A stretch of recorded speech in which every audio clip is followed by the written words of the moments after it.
नमस्कार, मैं हूं सोनाली कर्मा। NMF न्यूज में आपका स्वागत है। भारतीय जनता पार्टी के प्रदेश अध्यक्ष BD शर्मा ने कहा कि मध्य प्रदेश की सरकार जो कहती है वह करती है। गोरक्षा के लिए हमने जो कहा था उसे करके दिखाया है। उसको लेकर आज 406 एम्बुलेंस माननीय मुख्यमंत्री द्वारा प्रारंभ की गई है, जिसमें एक कॉल करने पर डॉक्टर के साथ एम्बुलेंस पहुंच जाएगी। मध्य प्रदेश में पकड़े गए आतंकवादियों को लेकर कहा है, चाहे उत्तर प्रदेश हो, मध्य प्रदेश हो, केरल हो, प्रधानमंत्री मोदी और केंद्रीय गृह मंत्री अमित शाह के नेतृत्व में सख्त से सख्त कार्यवाही की जा रही है। इस प्रकार की आतंकवादी गतिविधियों में लिप्त पाए जाने वालों को बिल्कुल नहीं बख्शा जाएगा।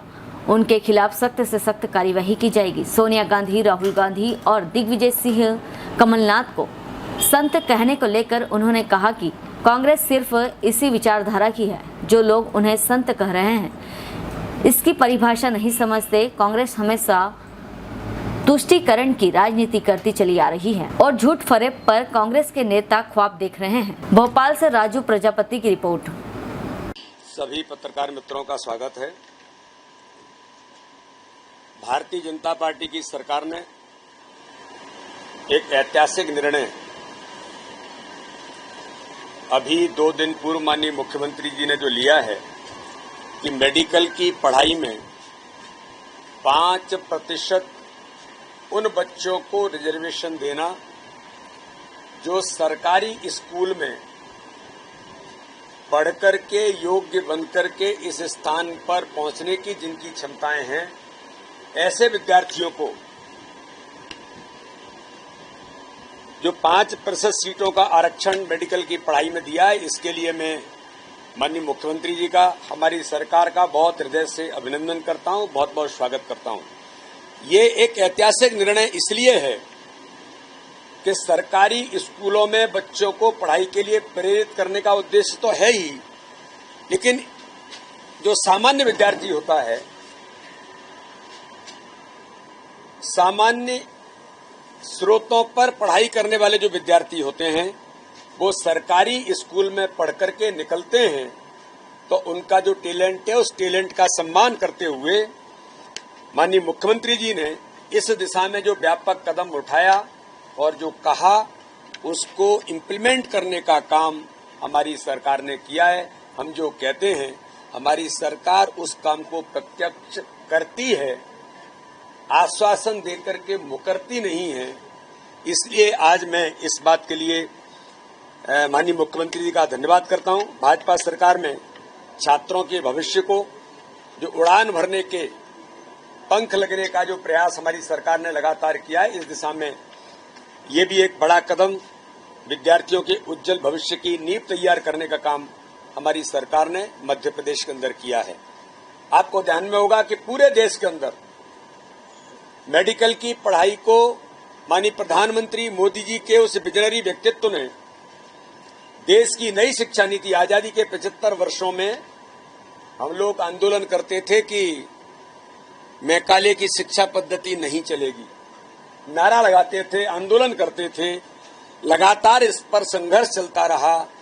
लेकिन भारत केंद्रित शिक्षा, जो भारत की नई शिक्षा नीति का निर्माण अगर किसी ने किया तो भारत के प्रधानमंत्री नरेंद्र मोदी जी ने नई शिक्षा नीति जो देश को दी, उस शिक्षा नीति के अंतर्गत ये कहा गया कि मेडिकल और इंजीनियरिंग की पढ़ाई भी मातृभाषा में क्यों नहीं हो सकती।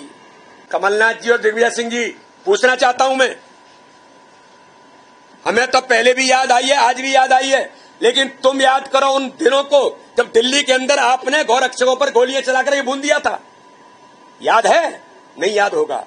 आपको लगता है कि जनता भूल जाती है। अरे जनता नहीं भूलती। उन गौरक्षकों पर गोली चला करके उन पर जिस प्रकार के आक्रमण किए थे दिल्ली में आपकी सरकार ने, अब आपको लगने लगा कि गौरक्षा का नाम लेने से, हनुमान जी का नाम लेने से, राम जी का नाम लेने से अब ऐसा होता है, तो आप ये करने लगे हैं। भारतीय जनता पार्टी की तो सरकार आज से नहीं, जब से बनी है। आप धारा 370 के समर्थक हैं, आज भी हैं। मैं अभी कर्नाटक के अंदर गया था, कर्नाटक के अंदर आपने कहा, आपके नेतृत्व ने कहा कि हम पीएफआई को जो पीएफआई के ऊपर जो प्रतिबंध लगाए, इसको हम पुनः उनको मैदान में लाएंगे। कौन कर रहा था? ये आपके ही लोग कर रहे थे। तो ये आप करते हैं तुष्टीकरण की राजनीति। भारतीय जनता पार्टी तो प्रतिबद्धित होकर के काम करती है, तो गौरक्षा के लिए आज से नहीं। ये भारतीय जनता पार्टी के बारे में तो दुनिया और देश जानता है, वर्षों से जानते हैं कि इसके लिए प्रतिबद्धित होकर के काम कौन करता है। इन्होंने भारत जोड़ो यात्रा और नर्मदा परिक्रमा जैसे काम किए। मुझे ऐसा लगता है कि हम सब लोग मनुष्य हैं और मनुष्य होने के नाते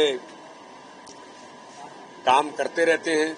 अब लेकिन जयवर्धन जी को हो सकता है कि जयवर्धन जी की दुनिया ही इतनी हो कि उन्होंने संत, तपस्वी, ये जो शब्द और ये जो भाषा है, मुझे ऐसा लगता है कि शायद कांग्रेस के लिए, क्योंकि उन्होंने केवल एक परिवार और एक परिवार तक सीमित होकर के ही दुनिया को देखा है। न उन्होंने भारत की संस्कृति और न उन्होंने तपस्वी क्या होते हैं, संत क्या होते हैं, ये शायद मुझे लगता नहीं। देखो, उनको बुरा लगेगा, मैं ये कह रहा हूं, बुरा जरूर लगेगा, लेकिन ये देश जब उनके वक्तव्य को सुनेगा तो इस देश के लोग हंसेंगे जरूर। जो लोग अब देखिए कि नकुलनाथ जी कमलनाथ जी की प्रशंसा करते हैं और जयवर्धन जी वो दिग्विजय सिंह की प्रशंसा करते हैं, और कांग्रेस में कुछ चाहिए इसके लिए सोनिया गांधी की प्रशंसा करते हैं, राहुल गांधी की प्रशंसा करते हैं। कांग्रेस केवल यहीं तक सीमित है। इस देश के अंदर जिसने इस देश के आतंकवादियों का समर्थन किया हो, जिन्होंने इस देश के भारतीय संस्कृति पर हमेशा प्रहार किया हो, जो सेना पर प्रहार करते हुए ये कहते हो कि सर्जिकल स्ट्राइक का प्रूफ क्या है, ये वही दिग्विजय सिंह है। इनको उनके पुत्र अगर तपस्वी कहते हैं तो उन्हें मुबारक है, लेकिन देश जानता है कि कांग्रेस, सोनिया गांधी जी, इस देश के अंदर हिंदू धर्म पर आक्रमण करने वाले लोग तपस्वी होते हैं तो उन्हें मुबारक है। इस देश के अंदर भारत माता के टुकड़े टुकड़े करने वाली गैंग को राहुल गांधी जहां समर्थन करने जाते हैं जेएनयू के अंदर, और जिन्हें हिंदू होने पर शर्म आती है, उनसे कंधे से कंधा मिलाकर के कदम ताल करते हैं, तो उन्हें इस तपस्या के लिए मुबारक है।